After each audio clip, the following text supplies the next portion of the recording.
Another stoop on which to brew. Just kidding. It's a loading dock. We've leveled up. I couldn't climb up here though, so you don't get to see my Kermit the Frog dangling legs. Today we're using this Columbia decaf because I've already had so much coffee that I still want to drink way more coffee, but my heart can't handle it. So here we go. This coffee, very sweet, and I think just makes for an excellent iced coffee. You may have seen our previous steeped iced coffee video from maybe a year ago. And we used one of the Steven decafs, which is this coffee here. And boy, howdy did I love that.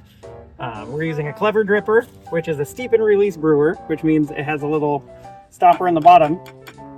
You pour water in here, it sits, it brews for as long as you want it to brew, and then you set it on whichever vessel you want to drain it into, and the coffee drains out.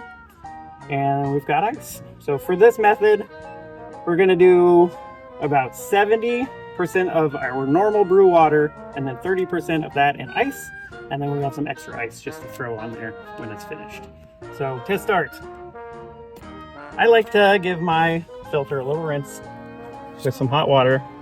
This way, I just rinse the potential papery flavor out of there.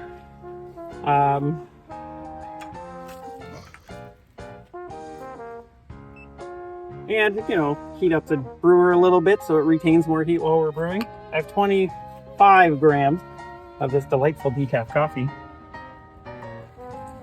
artfully blown by the wind into this filter.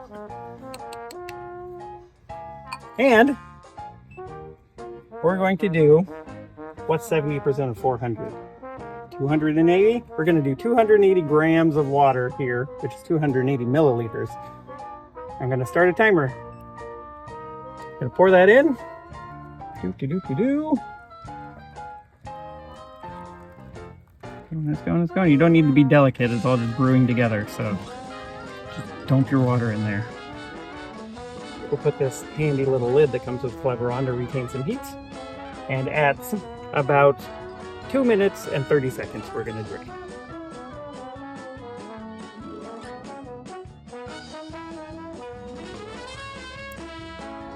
Now that we are at 2 minutes and 30 seconds, I'm going to take the lid off of this thing that has 120 grams of ice, which is 30% of my brew water. And take the lid off of here. I'm just going to break this crust up a little bit as you would in a coffee cupping with my Evans Brothers branded cupping spoon. Oh, look at that. And we just set this on top and let it drain. Baby! So the reason I like to use a 70 to 30 water to ice ratio is a little bit more water steeping with the coffee is going to do a better job extracting all of the tasty stuff from the coffee. And a little less ice means that that ice can melt fully and get you to the dilution that you would have for a normal cup of coffee with our 25 grams, 400 milliliters of water. And then you can just add ice after that. So another option would be just use a normal amount of water. Brew it with 400 grams of water and just use way more ice. And so it just chills it faster, it doesn't dilute it as much, and you still have a pretty good cup of coffee. It'll be a little weaker than this, but it's not gonna be bad. You've got a little bit of leeway, but I like to use a little bit more water because it just does a better job brewing.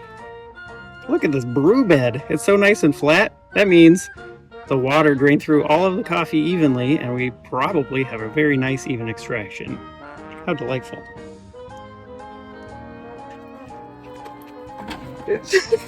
I made it! Now that I have my perfectly brewed, well-balanced cold coffee, I can add some more ice to it. Make sure that it's nice and cold, and enjoy.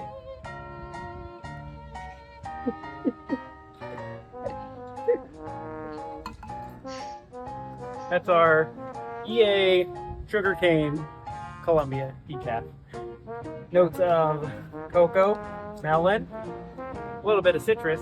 I always taste a little bit of banana bread, caramel, some kind of malty notes in there. If you like, you can put some cream, sugar, throw in the blender. Why not? But for me, this is all I need.